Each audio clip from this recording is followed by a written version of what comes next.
Fala pessoal, beleza? Nesse vídeo eu vou estar criando com vocês uma aplicação web bem simples mesmo. Minha ideia é estar criando um CRUD, uma API, né? Que é uma aplicação web em Node.js. Então vamos lá. Eu tenho um cliente e tenho um servidor, né? O servidor ele vai estar retornando respostas ao cliente e o cliente vai estar fazendo requisições através do protocolo HTTP. Então é uma transferência de dados entre o servidor e o cliente. Podendo ser o cliente ali o navegador, né? E o servidor está se comunicando com outras aplicações também, né? Ou seja, eu posso estar acessando uma aplicação do Google Maps e eu vou estar fazendo tudo isso pelo back-end, né? Que a gente vai estar vendo aí. O front-end seria toda a parte visual do seu site, né? Da sua aplicação web. Sendo ele ali com HTML, CSS e JavaScript. Então são os botões, os menus, tudo aquilo que é visual, né? Já o back-end é onde está incluído toda a parte lógica, né? Onde tem as linguagens de programação, podendo ser feito em Java, em C Sharp, JavaScript, Python, PHP, enfim, várias linguagens. E eu posso estar comunicando, inclusive, o back-end com outras aplicações feito em outras linguagens, né? No back-end eu vou ter as regras de negócio, as validações e o acesso ao banco de dados. Aquela parte da autenticação, quando você entra num site e precisa fazer login, eu tenho toda essa parte de segurança também, tratamento de erros, né, e integrações. Vamos supor que eu preciso me comunicar com outra aplicação feito em outra linguagem.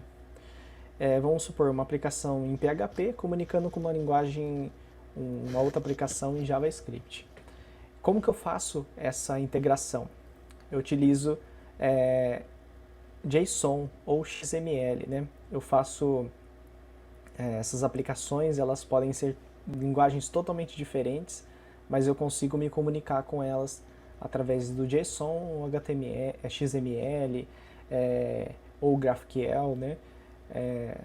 Enfim, eu vou estar dividindo então as responsabilidades. Então, as requisições vão chegar nas rotas através dos métodos do HTTP, né? E essas rotas vai estar direcionando aos controllers, que vai fazer toda a parte de validação, e os controllers vai estar chegando a models, que vai estar fazendo acesso ao banco de dados, ok? E eu posso estar fazendo isso através de um ORM.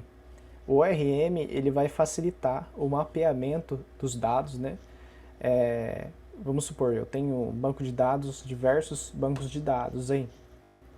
Eu posso estar fazendo uma forma mais fácil de acesso através do ORM, né? Os métodos HTTP mais conhecidos aí para fazer as requisições é o método GET para buscar, método POST para criar, né, um dado, PUT para atualizar e DELETE para deletar.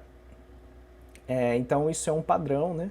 É um padrão que a gente vai estar utilizando para as aplicações REST, né? E o servidor vai estar retornando uma resposta e um código. Esse código ele vai dizer se teve sucesso na resposta, se teve uma falha do servidor ou se teve uma falha do cliente, né? Então, só como exemplo aí, se eu retornar um status 200, deu certo. 201 criou um dado, né, novo. 500 deu um erro no servidor. Enfim, são os mais usados aí. Ou 404, né, que é bem comum a gente encontrar. Quando você fez uma requisição e essa requisição não retornou, não conseguiu encontrar essa informação. O que seria um CRUD? O CRUD seria eu ter 4 operações no banco de dados, que seria criar um dado, eu ler esse dado, atualizar e deletar esse dado de uma tabela, né? Então aí eu tenho diversos tipos de banco de dados aí. Tem MySQL, PostgreSQL, SQLite, SQL Server, e eu vou estar utilizando a linguagem padrão SQL, né?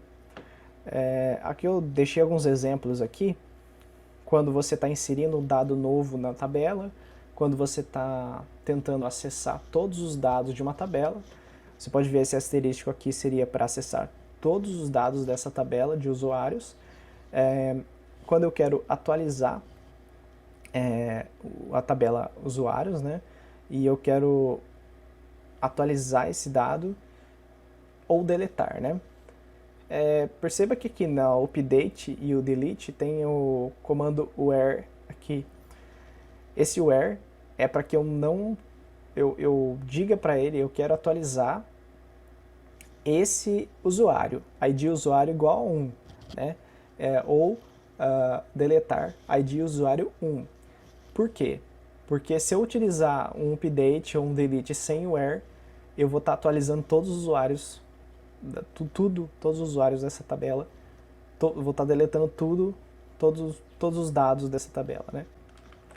As tecnologias que a gente vai utilizar nesse vídeo, né, JavaScript, HTML, CSS, vamos usar o editor Visual Studio Code, o Git, o Node.js, o SQLite, o Sequelizer, que vai ser o ORM, e o Framework Express.